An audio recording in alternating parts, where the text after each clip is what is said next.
What is going on, guys? Scott and Kyle here for the Never Hedge podcast, and we are back for UFC Fight Night, Blachowicz versus Rakic. How you doing today, Kyle?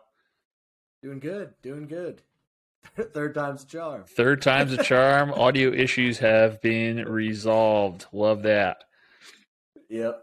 But yeah, doing good. We got a few announcements this week to make before we start. The Substack is now free. That's going to be not change any of the content. You're still going to get our tape study notes, all our betting cards. We're just feeling generous. Yeah, it was hindering our growth a bit. And yeah, we're making it free. Anybody who was paying got refunded in full. So that didn't change anything. But we also have a bigger announcement in that we now have 2 more people under the Never Hedge Media banner in MMA Fight Club, Manuel and Eric Betts Fights. Eric. Yep. Yeah, they're both put out amazing content. They're going to help us grow. We're going to help them grow. Manuel already put up his Invicta full breakdown, and it's amazing. It's super up on our Never Hedge YouTube channel. Yeah. Everything they both do is super well done. Really happy to have them on board. We're always looking for more content creators, whether that's MMA or any other sport, NFT, stocks, crypto, anything really. Couch We're flipping, looking for everybody. Thrifting, fuck it. We're doing everything. Right. All right. Moving on to the first fight on the card here. Nick Maximov, huge favorite over Andre Petroski, plus 320 for Petroski. Maximov is a staggering, somewhat unwarranted, I think, minus 410 on this. And he is also 9,300 on DraftKings. Petroski, 6,900. What do we think here, Kyle? Yeah, so this is a tough one because I think Maximov wins, but I agree with you. I don't think that line's warranted. It's way higher than I thought. Andre Petroski is a strong dude. He's a strong grappler. And we have never seen Nick Maximov not be successful with the wrestling. Who knows how this fight goes if he can't get the takedowns. Petroski does hit hard. It is, however, a bad matchup for Petroski. Petroski's one knock is his cardio, and Maximov is a cardio king. Doesn't get tired. No. He's one of those Diaz guys. Their cardio's on point always. So I do like Maximov. I won't be betting him at that line. Yeah, agreed. 100%. Moving on up the card. We broke this one down 2 weeks ago. Tatsuro Taira and Carlos Candelario. I am dog or pass on this one. What do you think, Kyle? Yeah, same thing. Tatsuro is 22 years old. He is a really exciting prospect. He's coming out of Japan. He's a very high-level grappler. You should see some of the submissions this kid pulls off. It's pretty high-level stuff. He's a little awkward on the feet, hittable, but has a good chin. He's got some power of his own. But the biggest thing here is the level of competition over in Japan. We've seen Japanese fighters come to the UFC before and falter. Yeah. He's fighting older guys who are way smaller than him. And that's not what you're getting in Candelario. And people forget Candelario was a high-level prospect, undefeated. At one time as well, he just had a knee injury derail that whole narrative for himself. But he's back. He looked pretty good in his return fight.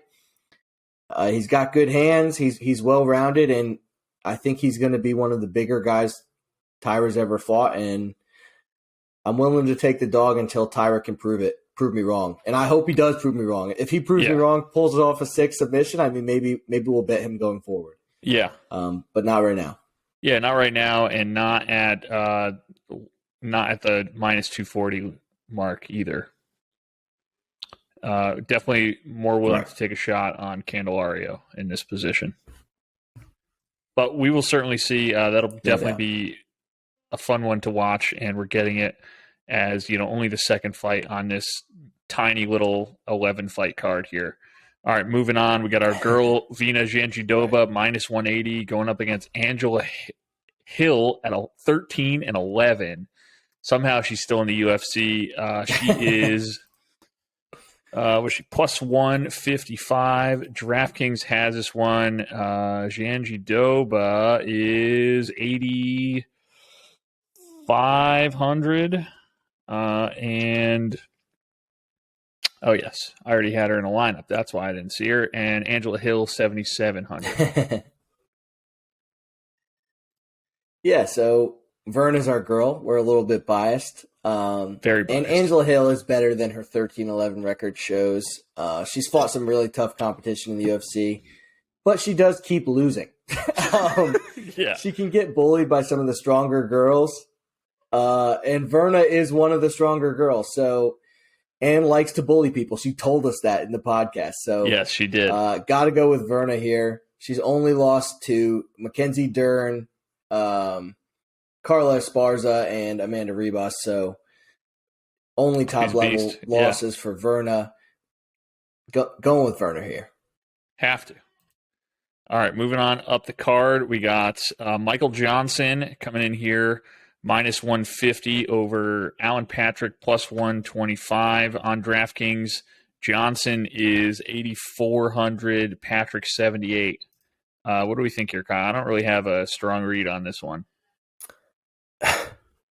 So, if you've followed us for long enough, you know that I always pick Michael Johnson and I always lose. And I think I'm going to take him again. I mean, he's the better fighter. He's better than Alan Patrick. I don't know. Michael Johnson, to me, if you watch him, he has so much potential, and then he just goes out there and he doesn't show it. He's a tricky one. We should just stay away. It's Michael Johnson or stay away for me. Yeah. All right, moving on to another interesting matchup in Viviane Araújo, plus 100 against Andrea KGB Lee. This is women's flyweight, so always a crapshoot here. DraftKings has this one pretty much as a coin flip as well. KGB Lee, 8,200, Araújo, 8,000. Andrea Lee, though, is putting some wins together, though. She's looking. She's looking pretty good up against people. Up against people not named Roxanne Modafferi. Yeah, and Andrea Lee has come a long way. Her training has completely changed. That's the main thing she's talked about. Is she's really got it together now. She's found the groove. She's a professional athlete now, rather than just going out there being athletic and being fast. We called her by TKO in her last fight. We won huge. I think we won like 16 units that night. Yes. And I'm taking her again against Araújo. She's 35. Got beat by Chukagian in her last fight. She's a good wrestler, but Andrea Lee is so athletic and so fast. I got Andrea Lee here. Yeah, same. And I think, honestly, that loss to Roxanne Modafferi was probably a real wake-up call to Andrea Lee, where she's like, oh, shit. For sure. No doubt. Oh, shit, I got to start trying hard. Right, no doubt about it. Yeah, and then she's looked top-notch since then. All right, moving on to a very, very highly rated prospect in the flyweight division here. Jake Hadley, that is, coming in at minus 220 over Alan Nascimento, who is plus 180. Nascimento is 7,400. Hadley, 8,800. What do we think here, Kyle? So Hadley is a guy we bet against in his Dana White Contender Series fight. He proved us wrong. He's 25 years old. He's 8-0. Extremely fast hands. Throws straight punches, which you like to see. He's a good grappler. Really strong top game. One thing I like to see is he can get rocked. Doesn't have the best chin, but he's got good instincts. When he's rocked, he just goes for takedowns. But Alan Nascimento is a guy, after watching that Tagir fight, which we had massive amounts of money on Tagir. Yes, we did. He was locked into all our parlays. And people are hating on Tagir now. Tagir's getting so much hate. Why? I still think Tagir is good. Yeah, he's still good. I think the thing is Nascimento is also really good. Yes. And watching that fight, I said I was going to bet on Nascimento in his next fight, like 100%. And now we're getting the perfect line against an unknown guy. Right. I think this is a perfect spot for Nascimento here. His Love ground that. game is so tricky. Love that. If Hadley takes this kid down, he's in trouble. Yeah. Going Nascimento, and I'm taking the sub prop too. Fucking love that. 100%. All right. Moving on up the card. Only a couple fights left here. Frank Camacho going up against Manuel Torres. This one is a very close one. Torres is minus 135. Camacho plus 115. DraftKings has it. Camacho 7,900. Torres 8,300. So I don't know a ton about Camacho other than he likes to get knocked out a lot, and he got brutally knocked out in his last fight. Yeah, Camacho's been in the UFC forever. I was actually surprised. I didn't know he was still in the UFC. I thought he got cut. Major chin problems. Major chin problems. This is a clear setup fight for Torres. Clear setup fight. But the problem is, just like the last fight, Torres is a little bit of an unknown, and Camacho has been around a long time, fought a lot of tough guys. I don't want to just write him off. I feel like this might be a little trap spot, but there's probably something to the Torres KO prop. I don't like. It's still early in the week. I don't think the KO props have come out yet. Yeah. Oh God. Camacho does not have. He's got one win in his last 5 to. Who the fuck is Hine? Never even heard of that. Yeah, Nicholas Hine. He was in the UFC a long time ago. But yeah, subbed by Dariush, and then 2 fucking vicious knockouts by Jeff Neal and Janes there. And definite chin problems.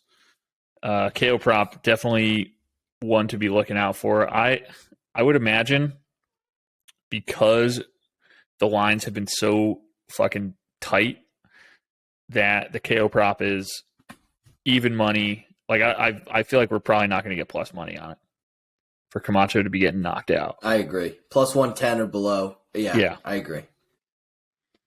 All right, moving on. We got Caitlin Chukagian back in the octagon at minus 180 going up against Amanda Ribas.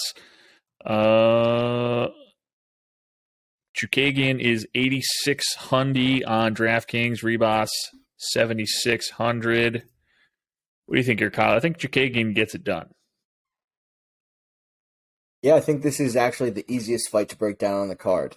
Chukagian does everything right. Everything. Yeah. Yes. She's so technically sound. She's so big for the division. She just doesn't have power. That's the only thing she doesn't have. You don't need power in women's flyweight. She loses this fight. Yeah. No, I really don't see a way she loses this fight. I think it's an easy bet. Chukagian by decision. Yeah. Lay the juice here. It's not too steep yet. I also think that this line probably gets bet up to minus 250 by maybe by more. fight day. Yeah. Yeah. All right. Moving on up the card, we got cousin Davy Grant, big favorite, minus 300, going up against Luis Smolka. DraftKings has this one. Davy Grant 9,100. Smolka is 7,100. Davy smash. I think another easy one to break down. Yeah, I think so. Davy by KO. Yes, Smolka's very hittable. He's tough as shit, but he's very hittable. And Davy Grant hung around with Marlon Vera, and we see how difficult that is to do. Yeah. And he lost a close split to Adrian Yanez, too. I mean, Davy Grant is good. Smolka is a guy who never really reached his potential. He's only had 1 knockout in 10 UFC fights, so I'm not worried about that. I like Davy by knockout here. Love it. And again, I'm probably not going to even get plus money on that. Nope. All right. Moving on to the co-main here. We got Ryan Superman Span going up against Yon the Hulk Kudalaba. Kudalaba is pretty. He's a kind of. I feel like he's the right amount of minus money here at minus 220. Span sitting at plus 180, and then DraftKings has Kudalaba 8,900. Span is 7300. Yeah, I think you're right about the line being spot on and bettable. Kudalaba, rightful favorite. He's better than people give him credit for. He's got monster takedowns. This dude can slam you through the cage. Yes, he sure can. And he's got massive power in his hands. He's fucking insane. Ryan Spann was a hot prospect. He's got the height, the reach. He looks good, but he has no good wins. And Anthony Smith beat the shit out of him. Yes. I think Ian Kudalaba wins and finishes. Yeah, and really, I mean, his last win against Devin Clark, where he broke his fucking gums, was Yeah. You remember that? Fucking broke Yes. his bottom gums. Just his 4 bottom Insane. teeth here just came off as a complete unit, and they had to put him back together. So he's got serious power in his hands. He's a fucking ridiculous wrestler, and I think he gets it done here. And you know, his last 2 losses were to Magomed Ankalaev, both times. Yeah. So, yeah, not a knock against you. Nothing to be ashamed of. Yeah. Yeah. All right. Moving on to the main event here. This one is very interesting. Got pushed back due to a Jan Blachowicz. I don't think the injury was disclosed, but he did have an injury that was significant enough for them to push the fight back, and he is a decent-sized dog. I think this line is probably pretty spot on. At Blachowicz is plus 160. Racic is minus 190. DraftKings has Blachowicz 7,500, and Racic at 8,700. What do you think here, Kyle? I think Jan might be done. I think so, too. We're going to see a fall off the cliff kind of rest of his career. He quit against Glover. I don't care what anybody says. He 100% was quit. Barely in. I think he was barely in, and he quit. I think he had his forearm around his jaw. I think he tapped from pressure. Yeah. Then the injury, the so-called injury, you know what it was? They're calling it temporary paralysis.